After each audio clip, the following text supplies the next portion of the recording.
Passado o marco dos 1000 dias, desde o início da guerra em larga escala, Moscou, que apostou em uma tomada relâmpago de Kiev e na instalação de um governo alinhado ao Kremlin, agora assiste aos contratempos de seus planos, enquanto a resistência ucraniana dificulta o avanço russo. De Kursk a Crimeia, o conflito se transformou em uma maratona de desgaste e atrito para ambos os lados. Neste episódio, vamos falar sobre a visita de Zelensky no fronte de guerra, um provável primeiro uso do míssil Atacams em Briansk, e vamos falar também sobre a chegada dos drones em Belgorod e sobre o barulho do sabre nuclear russo nos bastidores do teatro. Fique conosco até o final, deixe sua curtida e vamos juntos assistir mais um boletim de guerra. Nos bastidores do conflito, o Kremlin insiste que a vitória russa é inevitável, uma narrativa que talvez convença apenas seus estrategistas mais otimistas ou espectadores com pouca paciência para checar os fatos. A realidade no terreno conta outra história. As perdas humanas e materiais da máquina de guerra de Moscou crescem em ritmo alarmante, enquanto seu sistema de mobilização parece prestes a implodir sob o peso de soldados desmotivados e tanques com necessidade de manutenção em peças da era soviética. Veja bem, os ucranianos também estão sofrendo perdas severas, tanto que Kiev não revela os números oficialmente para não abalar a moral das tropas.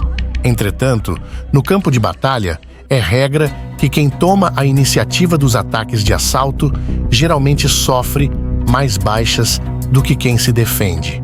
E o que se viu nos últimos 1000 dias foi uma tentativa constante de assaltos frontais por parte dos russos, em uma estratégia de saturação a um alto custo de capital humano e financeiro. Por outro lado, a Ucrânia não apenas sobrevive, mas demonstra um apetite por inovação e planejamento de longo prazo. O plano de resiliência interna, apresentado por Zelensky, promete transformar o país em uma fortaleza autossustentável, com metas ambiciosas como a produção de milhares de drones e mísseis, um setor que agora, nesse momento, os ucranianos estão se destacando.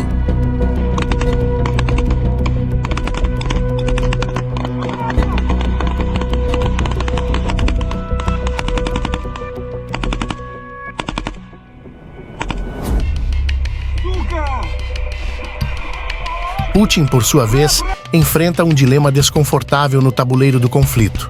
Continuar apostando em táticas de desgaste sem uma mobilização geral significa acelerar o esgotamento de recursos humanos e econômicos, arriscando revoltas internas.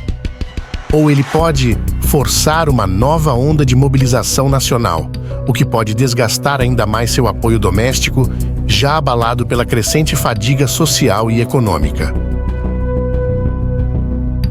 Ao que tudo indica, a guerra está longe de acabar, e o próximo capítulo parece reservar mais desafios para ambos os lados. A Ucrânia aposta na inovação e no apoio ocidental para virar o jogo. Já a Rússia, atolada em seu próprio labirinto de erros estratégicos, onde talvez precise de mais do que discursos inflamados para sustentar posições no tabuleiro do conflito.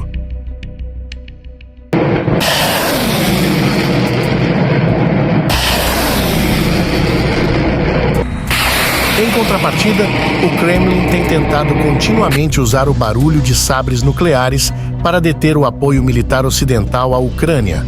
Os esforços contínuos de Moscou para inserir ameaças nucleares no espaço informacional indicam sua preocupação com os impactos dos ataques ucranianos em solo russo, realizados com armas fornecidas pelo Ocidente.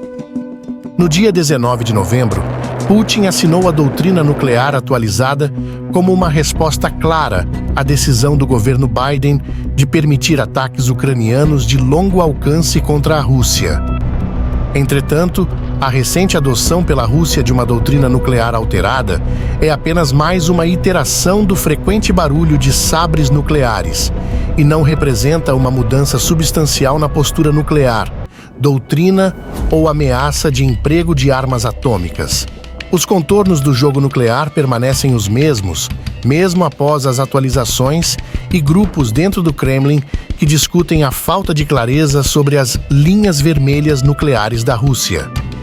A doutrina atualizada permanece vaga e as ações dos chamados inimigos potenciais, conforme definidas nela, dificilmente desencadearão imediatamente o uso de armas nucleares. A decisão de usá-las cabe exclusivamente a Putin, que decidirá pessoalmente onde estão as linhas vermelhas e como reagir ao apoio ocidental à Ucrânia. Enquanto isso, na noite de 18 para 19 de novembro, a Ucrânia pode ter realizado seu primeiro ataque com mísseis Atacams em território russo, atingindo um depósito de munição em Karachev, no Oblast de Bryansk. O alvo, pertencente à 67ª Diretoria Militar e de Artilharia Principal, continha munições sofisticadas, incluindo projéteis norte-coreanos, bombas guiadas e foguetes para MLIS.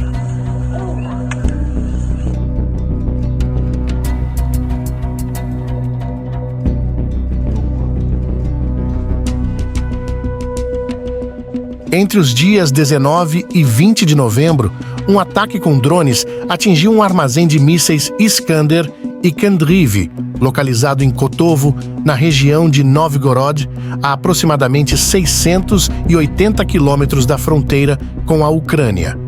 Segundo Kiev, neste local estão armazenados mísseis e munições de diversos tipos, incluindo projéteis para artilharia de cano, minas para morteiros, mísseis para os sistemas de lançamento múltiplo de foguetes Grad, Smerch e Uragan, além de mísseis antiaéreos como o S-300, S-400 e munição para o complexo Tor. O ataque também afetou empresas em outras regiões russas, incluindo Voronezh e Belgorod, com um alarme de segurança sendo acionado na região de Bryansk. Na região de Voronezh, mais de 5 drones atacaram um empreendimento industrial que produz produtos civis, causando um incêndio no local. Segundo os russos, não houve vítimas, conforme informou o governador da região, Rusev. Já em Belgorod, a cidade de Alexeivka foi afetada pela queda de destroços de drones sobre o território de uma empresa, resultando em danos nas instalações de produção e em infraestruturas, além de deixar moradores de diversas ruas temporariamente sem eletricidade, conforme relatou o governador Gladkov.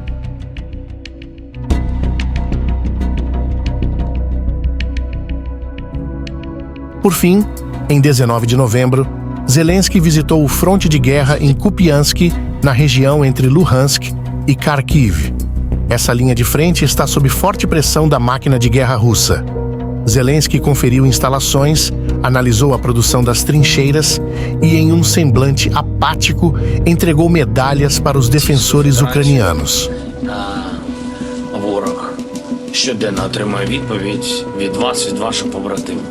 Enquanto isso, ao final desta edição, saiu rumores na mídia ocidental de que fontes em Moscou afirmaram de que Putin está flexível para sentar à mesa de negociações, com possivelmente tendo Trump como mediador.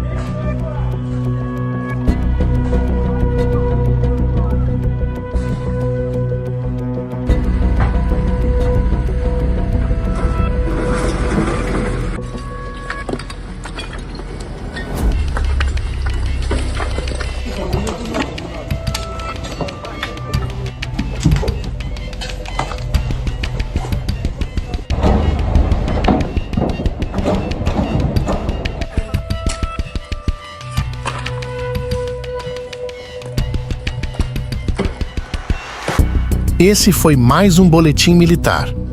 Muito obrigado pela sua audiência e se você curtiu o conteúdo, deixa a tua curtida e fortalece nosso trabalho se inscrevendo no canal e ativando o sininho da notificação para ficar ligado no próximo Boletim de Guerra.